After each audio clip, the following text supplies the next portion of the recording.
dive a Janna and to dive a Victor. Victor obviously can just drop his gravitational field, drop the Chaos Storm, so he can very easily attempt to trade 1-for-1. So the fact that, you know, you're giving that up, that's going to be a weakness against you, but then you pick really scary champions to dive anyway that will have a lot of CC and a lot of reset. Yep. So things can get crazy in the mid and late game here. We'll have to see how they all develop as we pop through our lineups, but this is the important one. TNT on the Vayne versus Martin on the Jinx. Two very good AD carries recently. Martin, of course, coming in over Crystal as that sub player. But bottom lane, it's going to be all about them, especially once we get to the late game. If we get there and the game's even, expect craziness. Expect me to go in really hard about how Janna Vayne lane works. I'm sure we'll get there. Oh, yeah. Within the first few minutes. You guys can option me for that. No, I don't know what that was, but that was interesting. It's QG and Snake line themselves up. Isn't that what you do on your weekends? No, I cast the LPL, actually. Oh, that's right. It is Sunday. I dance. Well, you dance? Well, let's see what dances this game. Let's get into the riff for game number 1.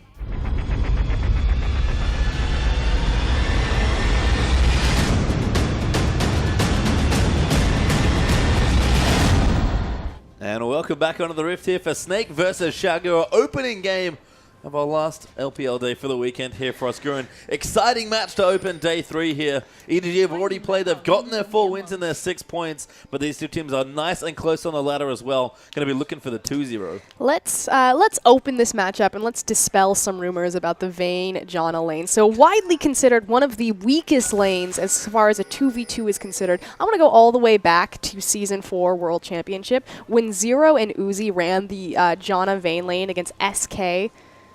They were playing, I believe, Kog'Maw and Qiao, and just got punched in the face repeatedly. So how this lane works and why it's considered weak is because you don't have a lot of tools in terms of your wave control and your wave management. Janna, I mean, the best she can do is she can auto-attack some creeps or she can throw her tornado through it, but there's no AoE, there's no wave push potential, whereas Jinx is going to have the AoE on her rocket form, Sivir, boomerangs, things like that. So what you do is you just shove Vayne in, and then she just opens herself up to being chipped away by auto attacks. And that's why Vayne is considered a weak laner. If the wave is even, if Vayne ever gets to trade with you on an even creep wave, she will almost always win. You have to think the Janna shield on top of the tumble empowered auto attack is just absurd. If you're level 3, that means you have your condemn, you tumble forward with the Janna shield, apply the silver bolts proc, and then push them away. There's nothing you can do against that trade. I would hope Vayne was good in a 1v1. Well, yeah, but that's the thing. So people say that, you know, Janna Vayne, that's a terrible lane. Why would you ever 2v2 that, especially as Martin and Ella actually trying to dodge it? Yep, that's what I was going to say. They're actually leaving there, going to the top lane instead. We'll start here in the mid lane. Doinby versus you. Shield level 1 there for Lulu. Doinby getting some auto attacks down with that laser. But we are going to have Jinx probably trying to fast push these lanes, you have to think. Likewise, this also does unlock Ella on that Braum. Now, Braum is not a very strong lane champion. His level 1 is incredibly potent because of his Q, the concussive blows, and the extra magic damage. But after level 1, you know, levels 2 through 5, not the strongest laner. No. Again, can't augment the creep waves. Get out of the way here. Is this going to ward over to the blue buff? Ella going to give some vision over. Zizio and Flandre might think about invading on that side, given that it's their strong side of the map. But I do like the lane swap here from Snake, trying to set up Martin early. Because like you said, those early levels are the scary ones for Jinx Braum. And likewise, Snake lane swap a lot, which is actually fairly curious because you would think with such a top or a great top laner like Flandre that they would try to get him into the most 1v1s possible. But even when he's on a champion like Fizz, who's a great duelist, they'll always lane swap. And that's just something I love about Flandre as a player, is they do have a blue buff invade, parallel convergence going down. They have to get away from this. Buff going to get locked up there. Swift is stunned. Who's going to get it? Smite goes down. I believe Swift got it. Now ZZR going to be in trouble, but Flandre finds the port in. Swift going to get stunned up by the Braum passive. Janna shield's not enough, and Martin gets first blood. No idea what Xiaogu are thinking trying to contest the blue buff on Snake's strong side. You know, we talked about it in the lane swap. You have the numbers advantage right there. They tried to steal the blue buff away. Martin walks down, says, hey, you don't have an AD carry, picks up first blood as well as the buffs. And you can see the power of all of that CC early on. Echo, Shen, Braum was a whole host of lockup there onto Swift. So buff gets donated back over. Success there for Snake in the early game. And I agree, just a strategic misplay there from Xiaogu. Really punishing specifically against Swift as well. And we talked about it, you know, Swift is a very aggressive jungler, and sometimes his teams can support him well enough where his crazy plays will really pay off and have a huge swing in power, but sometimes he just gets his face kicked in. actually Snake gonna maybe dive here. They've seen 3 champions up in the top lane. Nice place ward there from Snake. Make sure they can take the Grump safely. It seems that they're trying to stop this fast push because TNT's in the bottom lane pushing happily there into that tower. But right now, Qiao doing a good job of trying to salvage the early game situation. They thought that a dive could happen just because they know that Snake had their numbers there, so they were moving as many pieces as possible to make sure that V is prioritizing his farm. Because the one advantage that they have made out with in this lane swap is that V is 12 CS right now to Flandre's 2. And I think that's just a good indication of how the players themselves like to play. V is very farm heavy as a top laner, really traditional in that sense. And Flandre, like you said, despite how good he is as a carry player, part of the reason he's such a good top laner, to me at least, is that he does get away with really low econ starts and still manages to carry in the late game. No, I completely agree. And like you said, it just speaks to the strength of Flandre, the fact that they have so much confidence that you don't need to give him the 1v1 and he can still take off. Yeah, mid lane, actually, I think is where the next bit of action they're looking at least. Flandre steps into the lane. CZR looking for a dive here onto W9D3, who's gotten quite low. But Lulu should back away here. Swift actually coming in for the counter gank. Nice little ward going to spot off Echo. And W9D3, he'll be safe for now, but a little low on mana in the mid lane. Snake really trying to look around at these early plays, making the most that, you know, Flandre is level 2, does have his Toth available, but needs to start farming it up because V, not just in the experience, but again in the gold, is starting to run away with this. One of the unfortunate things about Shen, not a very good jungler, as it turns out. So has trouble with the jungle follow, makes sense of looking for ganks instead. But I agree, it's a bit awkward given the situation. If this continues for about 5 more minutes, Snake are going to find their top laners with a very large discrepancy. Yep. Big thing, though, is, again, the advantage that was given over to Martin initially, so did get that first blood. Hasn't backed to spend yet, but thankfully, on the other side, TNT is pretty even in terms of CS and gold. Keeping the wave nice and flat there in the bottom wave as well, but Flandre going to join in, collect some golden experience for himself, most likely just XP. And they're going to try and push down this tower. No response here as ZZR joins in the top as well. And the first tower will fall to Snake in the top lane. And unfortunately for Xiaogu, Swift really isn't in a position to collapse onto the dragon and to trade any sort of objective. Now, he is on the bottom side, but no one is making any sort of movements towards that objective. And now Snake will back away. They'll get extra gold for themselves. Yu's actually gone back already. Got himself a Chalice and an Amp Tome to joining with that lane. W9D3 as well, as Martin gets all of the CS tonight there and takes the tower away. Pops a ward down for his trouble. But Jinx is going to go back, spend a bunch of gold here. And then if she joins in a 2v2, that advantage that we talked about Vayne having is not going to be there for the next few minutes. And so much priority given to Martin, making sure that the rest Snake back off the tower so he gets all of the extra gold as well as all of the extra experience. Snake understand that all of their baskets are in Martin's hands. Yep. And there's a BF sword Eggs and in his boots. baskets. Yep. I went baskets into hands. That's fine. It worked out. As we do see BF sword finished up for Jinx and a pair of boots. So Martin going to run down to the bottom lane, try and contest and save that tower. Ella actually got there in time to save it. TCT, tagged by Winter's Bite, going to have to get out. And this might actually see Dragon over to Snake, which would be crazy to think. They have complete control of the Dragon because they have the teleport up into the top side. They have an advantage, you know, the fact that V doesn't have his tower behind him, as well as the initial gold advantage by taking the standing tower as well as the first blood. So this is what we talked about. Xiaogu, they're fantastic in a 5v5, one of the best, but so are Snake, and Snake are also decent at early macro play. I feel like their level ones are just so clever frustrating. They're very smart about the early game, yeah. And you can see Flandre now catching up in CS, level 5 on the Shen, caught up in experience, especially on the Makai, which is nice and important. And all of a sudden, it seems like Snake, things have just gone perfectly in this early game. Even Flandre, who was, what, 15 CS behind at one point, caught right back up to about 10 between. Yeah, he's still about, 13. It's closer to 15. It's about a kill worth of gold, but he does also have the added assist, so the gold difference between them is probably, you know. I mean, the other issue is that V can't go back to the top lane. Flandre is holding that wave there as long as he can, so he will catch up. V shouldn't. I feel at this point he's going to have to catch the wave now, but he almost needs to push this forward and then make a quick back and then run towards the Dragon Pit if Xiaogu want any sort of front to try to save this one. Find out soon. Flandre about to be 6 here as well, so yep, it's only about the ultimate. 100 gold difference between these two top laners.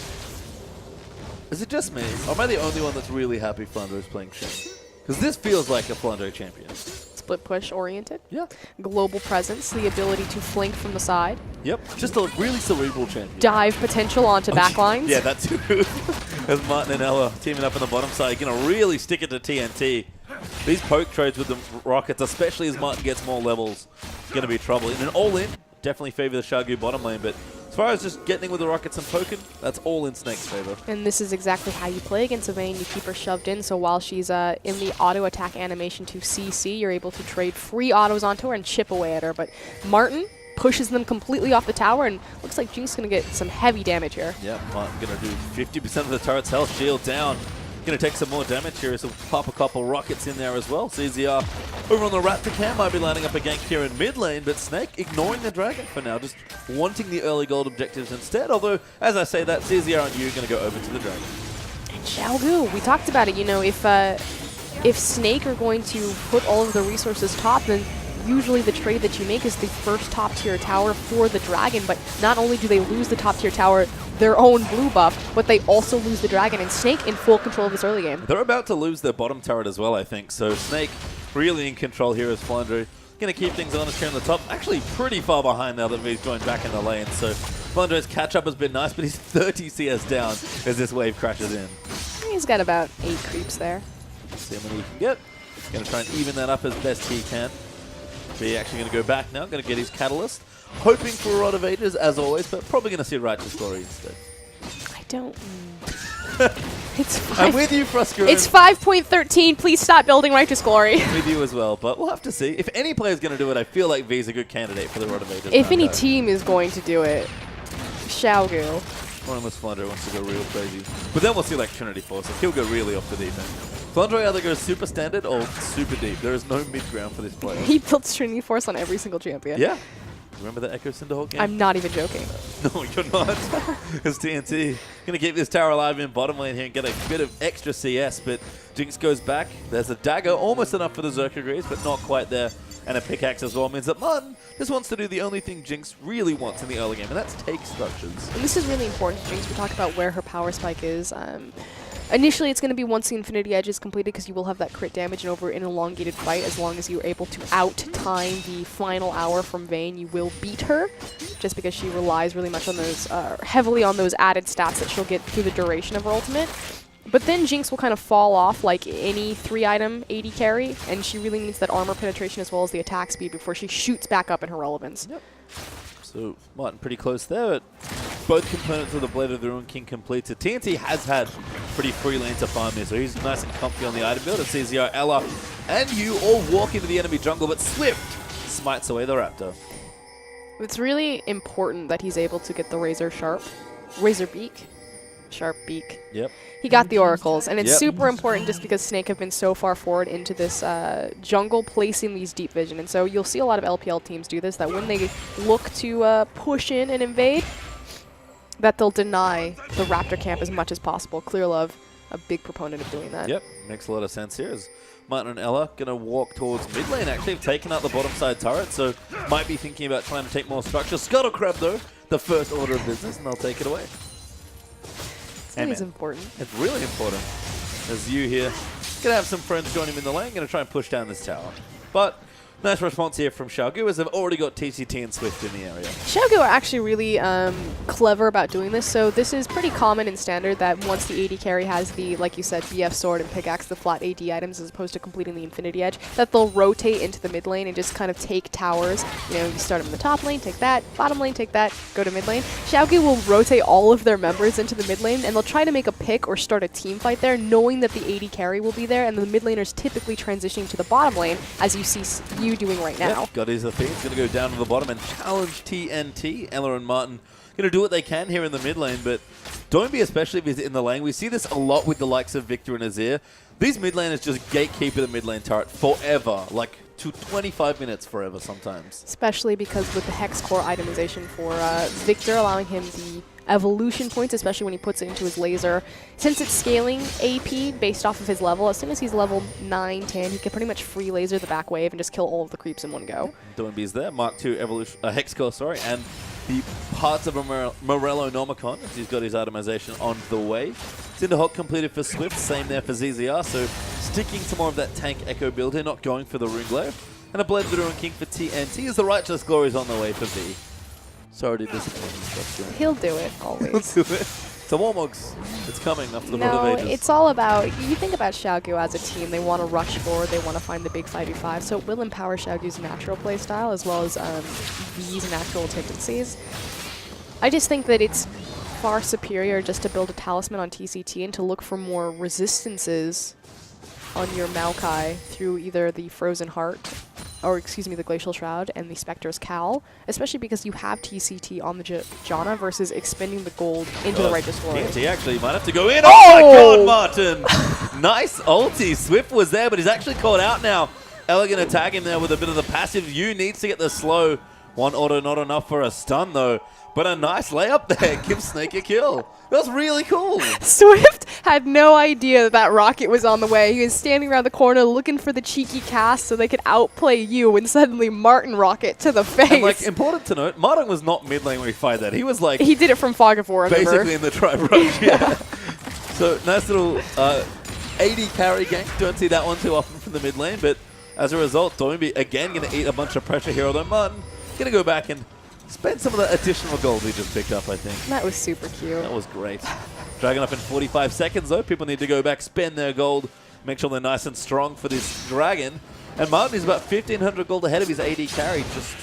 Just went ahead and got himself Berserker Greaves and Infinity Edge all completed up for this next fight. And this is the scary thing about Jinx. Yeah, she really needs 3 items to kind of go off if she's on the clock, if she's on time with everyone. But right now, Martin is very far ahead in terms of his itemization. Again, going back to the fact that Maokai V, the big tank frontline for Xiaogu, doesn't have any armor. No, needs it now as well. Won't have it for this. The Scuttle Crab got stolen, I believe, by Swift. They're going to chase in for a kill. Not overextend, though, but just going to wait for that Dragon. 6 seconds left. You're going to get blue buff first. And Sneak going to put Flandre on the top lane to apply a bit more pressure.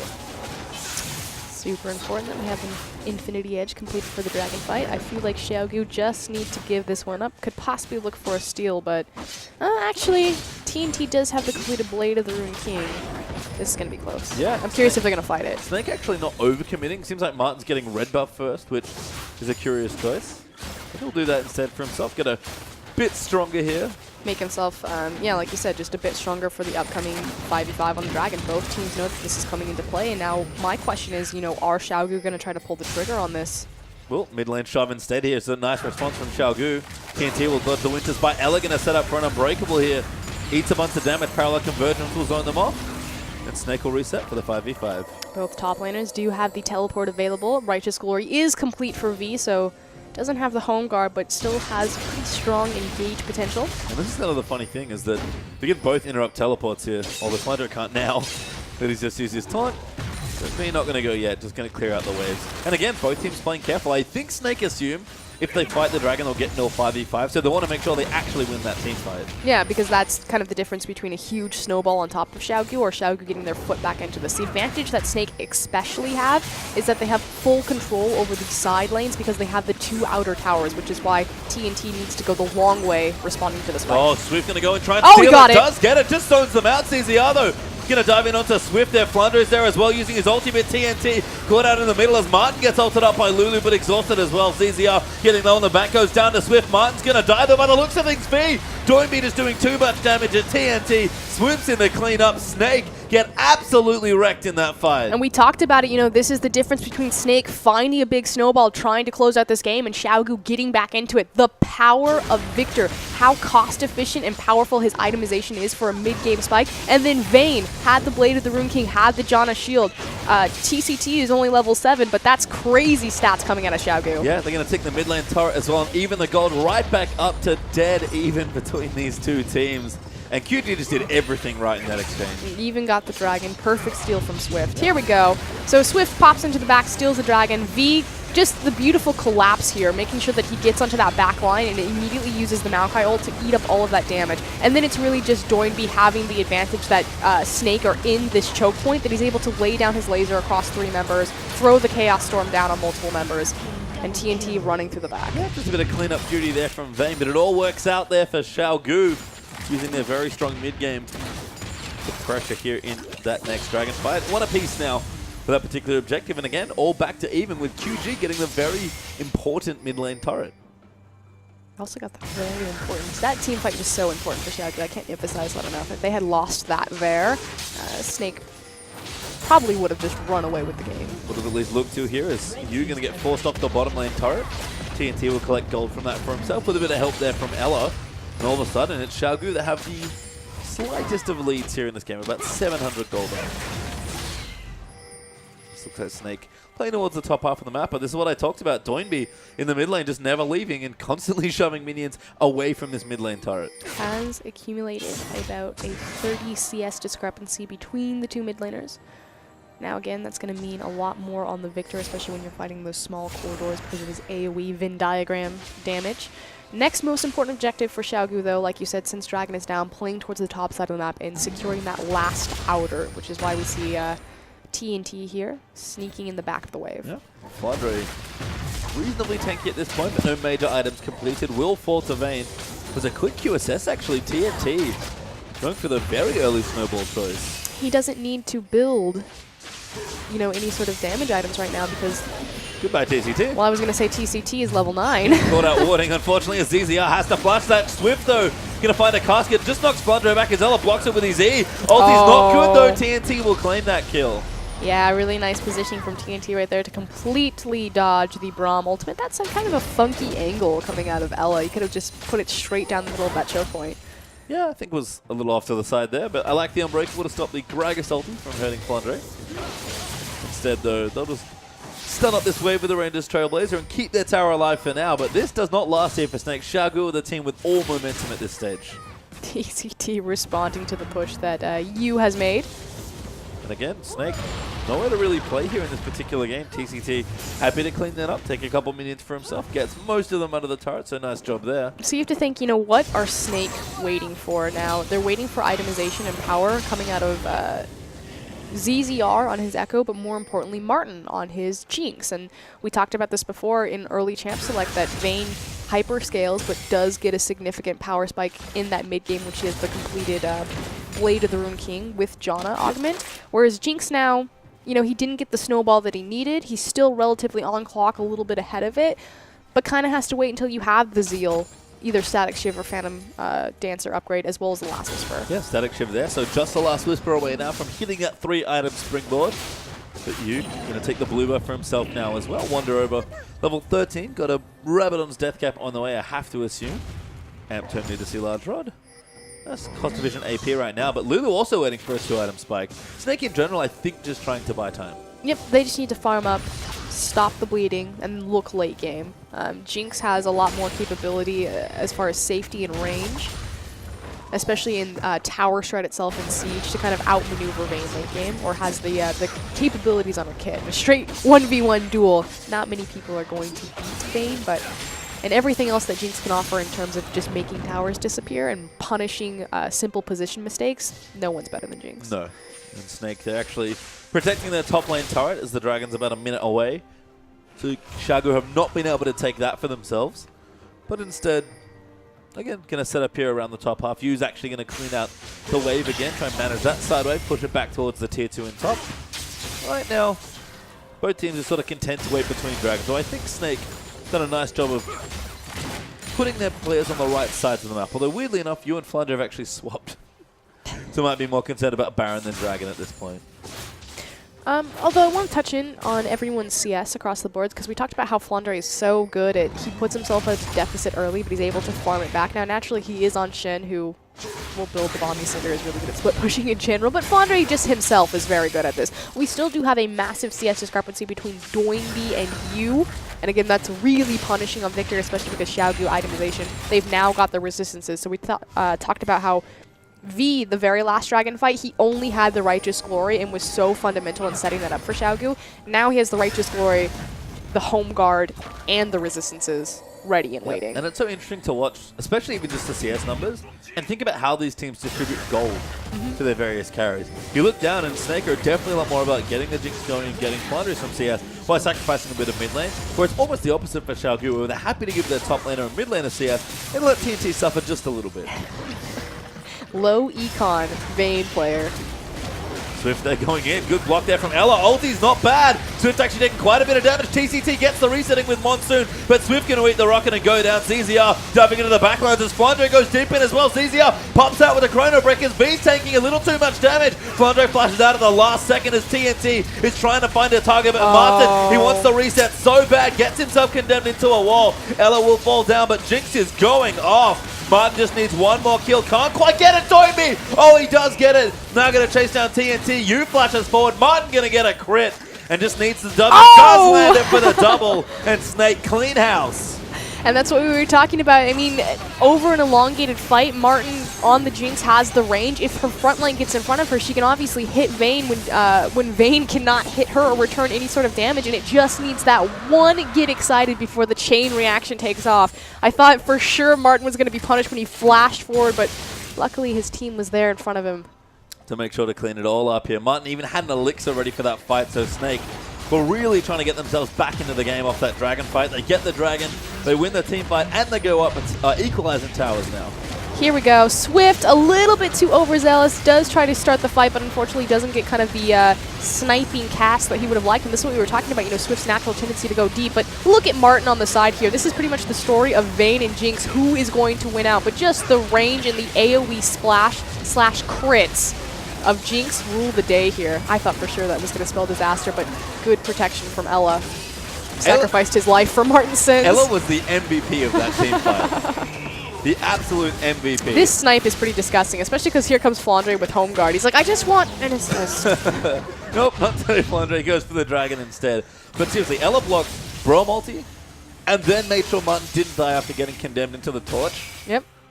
And like sacrificed himself. The unsung hero. That was some of very Snake. Yes, Ella. Like you said, a very talented player, really showing it there with Braum mechanics in that fight.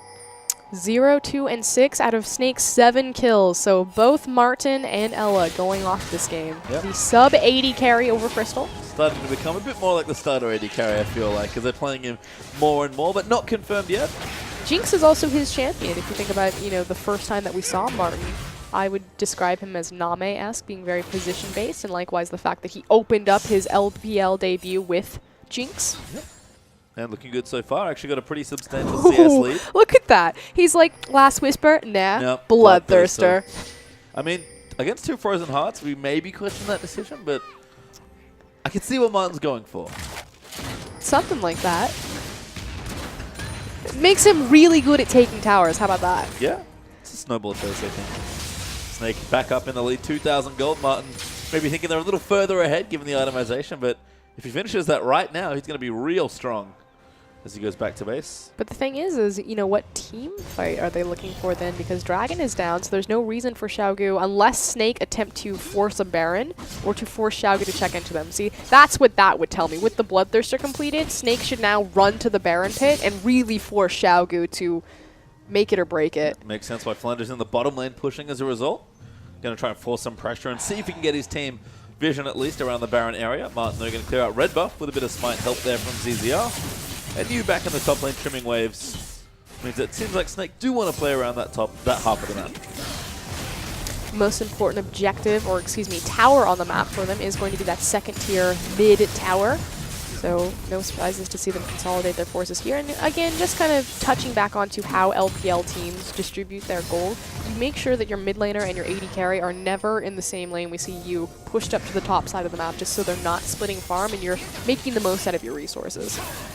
Part of the nice thing about Shen as well, he's able to get a lot of farm by hanging out in the side waves. Snake doing a nice 1-3-1 so far. Kind of pivoting around Echo and Braum. Good links there. Ultimate. Looking for someone, finds Toynbee. Just a message, I guess.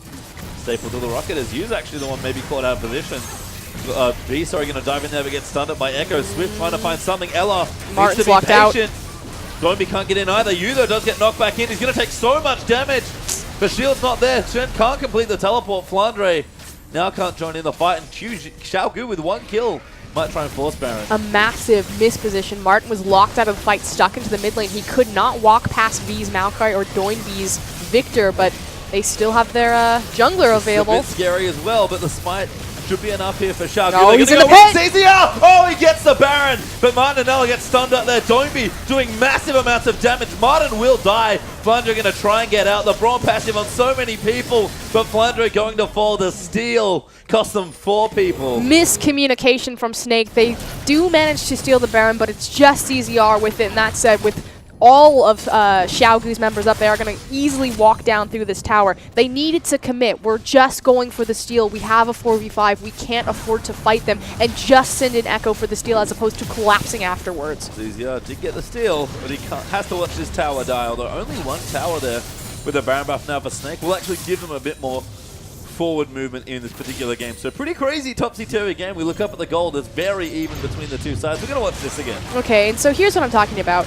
You just need to commit that you're inside the pit, that we got the steal, and they have to disengage here. Now, the beauty of, or the hardship here is obviously it's very hard to run away from Xiaogu's composition, especially with that Righteous Glory Maokai, but there's no reason to be that far forward in front of the pit. You have a 4v5, you already burned the Jinx ultimate, you're not going to win there. Look for the steal and negate your losses. Yeah, well, they got the steal at least, so we'll see what Snake can do with Baron buff, but just lost it on most of their members as a result because they all died. Who is the one that left? It must be ZZR that has it. The big issue also is we talked about how Snake needed to set up to look for a 5v5 since they had the Bloodthirster advantage on Jinx and kind of got out mispositioned in front of the Baron pit. Now they've lost Baron as an objective to bait to continue to abuse the fact that they did have an item advantage. They can try to do it with Dragon, but it's just not the same impact. So I feel like that was a big key play for Snake to really ramp in this game, and they just threw it away. Well, we'll see what they do around this Dragon. Up in 8 seconds now as you again is just shoving out sideways, but still significantly behind Doinby as far as CS goes. Victor, super strong right now. We've seen him in the team fights, but cooldown boots with an enchantment, perfect hex score, Ludens, and avoid stuff. Doinby is not mucking around. Yeah. Big mid-game power spike, especially with that Void Staff to make sure his damage is still comparable. Raise the teleport! He's got it! Oh, Swift steals it. Ulti there from Ella, but they're going to have to disengage, I think. No, CZR wants it, gets Swift with a stun. B around the side, those ported his way in, they have to kite back. CZR fairly tanky. Does get wild growth up there by Lulu, and they're just fighting in the front line. Cronin break for more health. They're just face tanking the damage. Martin pops his ulti. They're peeling so much for this AD carry as you. Barely pops himself away to safety. Flandre ults in, but gets himself killed, and Martin just getting chased down the front line. Did not have enough health. And that's going to be 3 dead on the side of Snake. This is the power of Janna and Gragas at any time. Not only do you have the pick potential with the cast from Swift, but you can just reset a team fight. You don't like how that one shook out? Press R. Well, QG liked all of that, to be perfectly honest with you. That was just Doinby and TNT massacring Snake's front line. CZR pops in. Can't do anything about this inhibitor, though. QG will get this one for themselves. And Flandre's lacking mana resist. A Banshee's on ZZR is not enough to stop Doinby right now. And they do have a locket, but I feel like Doinby's damage is sort of ignoring all of the resistances right now. Xiaogu's blue side win rate.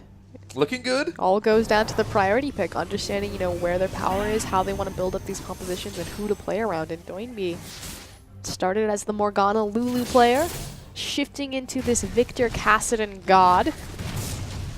Doinby's just a solid player all around. Very versatile. Korean streamer. Yeah. Looking good at least in this game. Had a pretty good LPL career so far as well in summer. See if he can continue that here. As TNT also getting stronger. He's got himself a Phantom Dancer and building in, I guess, an Infinity Edge there as his 3rd item, going pure damage with his first 3 items. So looking for that late game scaling as much. Looking for QSS 3rd. We talked about needing that last whisper. Is going to delay that once more by trying to pick up that defensive item because he knows there is just too much scary stuff. The problem is that Xiaogu can melt through Snake's front line without any sort of disruption, and Martin cannot do the same without that last whisper. He can't. I mean, if V is standing in front of him, it takes so long to get onto the other side of that, so I think that this is a massive error in his itemization. Well, again, Snake looked for that snowball and just didn't find it. As a result, Martin left farming in the side lanes. Will farm up nicely as the waves crash in towards their base, but Snake just have less options at this point in the game, and Baron might be the big concern. The Dragons are even. Probably afford to give away a 3rd one here, as that should be the next one coming up in about 4 minutes. But Baron should be up relatively soon as well. We had a steal from ZZR to sort of keep Snake in this game. So it's going to need another steal or just a mistake from Xiaogu to prevent the second one not going over to them. I mean, but the fact that we have to illustrate that it was a steal from Snake, that was their Baron to take, in all honesty. But they repositioned, or they mispositioned in front of it. And again, just some slight miscommunication coming from Martin and ZZR, the 2 new subs for Snake. Leaving Martin in the mid lane and not, covering for him to make sure he can get into the back of the fight. And that's maybe the thing that we have to look at as Snake as we see them close out their regular season for summer. The players certainly seem a lot better. They're at least suited to the metagame, if nothing else, for ZZR and Martin. But the communication is definitely not going to be there. Not immediately, at least. Yeah. Still look very strong. They do. Almost like they never left here, but Snake trying to stop this siege. Martin going to do a good job clearing out minion waves. In fact, in general, Snake's defensive wave play is fairly strong. Are going to go ahead and send Martin home to deal with the crashing super creeps. Because again, their mid inhibitor is down, and no one's going to respond to Flandre. I've seen this before from Snake. Flandre just takes the tower, buys some team some time. I don't know how many of you have heard about the famous AD LeBlanc game, but it was basically won by Flandre just split pushing all game long. So he's at least going to buy his time some team on Shen. So he's team some time on Shen. Time some team.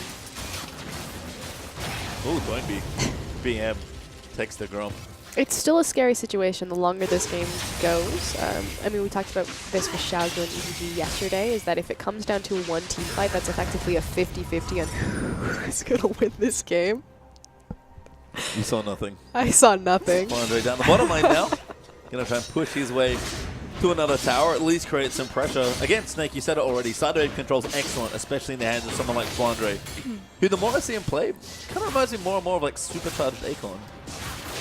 Yeah, I would agree with that. He reminds me more of Flame, I think, just because it's a bit more oriented towards the carry spectrum versus the utility low econ spectrum. But Flame, as well, in a lot of his interviews, said that it's really important that when he picks up a new champion, the first thing that he tries to study is how to move around the map and manipulate creep waves with the champion. And it's just something that Flandre's really good at. So I would liken him to Flame. Yeah, I think he's got... Yes. Yeah. Sort of like, yeah, maybe supercharged Flame. Maybe just Flame and Acorn combined. If Flame and Acorn had a love child, it would be Flandre. We solved it. Because Baron is back up, but Dragon That'd be a beautiful child. What are you saying about Flandre? He's still young. He'll He's blossom. super cute. He's just not, Flame, Acorn. He's a young player. He'll blossom. Love child cute. All right, well, let's see. There's Martin going to clear out some creeps here. Super creeps being a nuisance here. TCT glides beautifully through the mid lane. Qiao, though, interested in this Baron, which is why they've got all this vision around it. And I don't know if Snake can really afford anything but another steal attempt from ZZR. They do have a lot of options. Obviously, it's very easy for Echo to get into the pit with his E, as well as making sure that the parallel convergence is dropped in there. Likewise, Martin could look for a snipe. Yep, that's options here. Flandre also tying these time up in the bottom side, so it'll probably be 4v4 around the Baron, which maybe forces QG to not want to fight here, and Snake have actually forced them off the Baron area. Inhibitor back in mid lane, all of a sudden, they need not full control, but some control back over the map. They need to quickly run in here and clear out the pink wards on towards the Baron, but Qiao doing a good job saying, hey! These are our wards. TCT even popping Talisman. Oh, V's ported. That opens up a lot of room here for Snake. Yeah. Yeah, missed teleport there for V, you have to think. That's a big cooldown. Wasted, especially because Flandre has 2 chances. Yep. He's got the Stand United as well as his own teleport. I'm actually really surprised he's in the mid lane as opposed to really applying pressure onto that bottom side. Although, should he appear bottom, it will give the go-ahead for Qiao to commit on this Baron. There's also a stupidly large minion wave in the bottom lane. Yeah. So Flandre's done a good job slow pushing that. No surprise there. But Snake, I think just forcing QG to not start Baron more than start a fight here. I don't know if they really want to 5v5 at this point. ZZR is behind them. He's going to try something, maybe. This is Qiao cute. are really trying, though. They can't taunts down for... I don't even know the cooldown on it. 7 seconds. Flandre gets out. Dragon actually might be the slightly easier objective to force a fight over, but Qiao, they're the ones that we think want to fight here, and they're just going to take this Dragon. There's no reason to die over 3rd Dragon. Snake didn't have the correct positioning. If they had looked for that fight with ZZR still in the mid lane and lost it there, it would have been probably the game. Gonna lose blue buff there as well. W9D3 will steal that away from Snake as Gromp also goes over to TNT. You can see blue pings there onto the mid lane inhibitor. TCT might have caught ZZR, gets the slow. W9D3 and Swift gonna chase in. Echo, can he escape this time? Gets the time winded down. He's forced to flash as Flandre. Gonna run interference for his teammate. And they will disengage successfully, burning a couple cooldowns. Took the flash, did not burn the Echo ultimate. Likewise, didn't lose his life, although Xiaogu going to go ahead and commit on the Baron. Yep, Zizia not in position just yet to try and line up a steal. I don't think Here Snake can comes make Rocket. it at all. Rocket going to come in, but it'll be a little too early. And that Baron is going to be secured by Xiaogu. Wow, Snake just going to let it go, and they knew that it was happening. Martin obviously sending his Rocket to check for that, and that creates a 4-minute window where Xiaogu have complete control of the map. But Martin does have his last Whisper, so that tipping point for the Snake late game. The 40-minute last Whisper, boys. Watch out. I mean, it's not set in stone, but Snake at least have a chance to maybe take a 5v5. Maybe not right now, although the gold is actually fairly close despite the timeline in the game. And all jokes aside, at least Martin can attempt to do damage to the tanks that way. That was not a thing before. Likewise, he also has his QSS completed for him, so look at those crits. Don't you just feel good as a Jinx player? I do. All the minions die. Martin's actually done a good job farming, and again, it's been Snake gifting him a lot of that CS here in this game. You can tell why. 280 CS in 39 minutes is fairly impressive. But he does need to really pull up those carry pants a little tighter, I have to think, because he's got a lot of work to do in this late game fight if Snake is going to take this game. Snake built a composition around Martin. He has majority of the kills, 6 out of 7 of them, so like you said, he's got to pull up the carry pants. It's all up to him. Well, right now, Xiaogu going to take the effectively free inhibitor. Baron buff going to mean that Snake really can't afford to fight around the area, so again, he's going to try and create some pressure. But we saw this yesterday from Xiaogu, getting into that late game spot and not being able to close out the game. Snake are a scary late game team. Goes back to what I said earlier. If this game ever comes to a one-team fight game where the death timers are just super punishing, that's a 50-50 no matter what the composition is, especially between Xiaogu and Snake, who are so good at team fighting. I feel like we're getting closer to that point. Not quite there yet. As TNT gets some pot shots in onto the tower, Xiaogu really need to break another section of the base here, but Baron buff and the super minions in mid lane could make that a fairly trivial task. Can't die over this turret. They can look for a misposition, although Swift should be looking for a cask.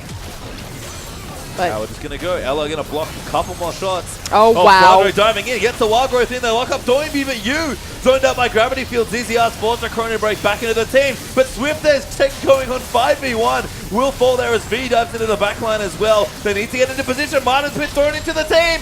TNT goes down as TCT makes a massive play on Janna. And there's just not enough damage. There's too much here from the Victor and Vayne combo. And Xiaogu, 40 minutes in, will take the game. We talked about Xiaogu, how every single player can carry from any sort of position on their team, but the one guy that we left out was TCT. Huge Janna play right there, flashing forward to separate Martin from his team and to push him back into Xiaogu's waiting arms. Yep, we saw all the saves from the from the Gragas cast. Can't do that with a Monsoon as Xiaogu, with a very creative play and a nice lead, take game number 1.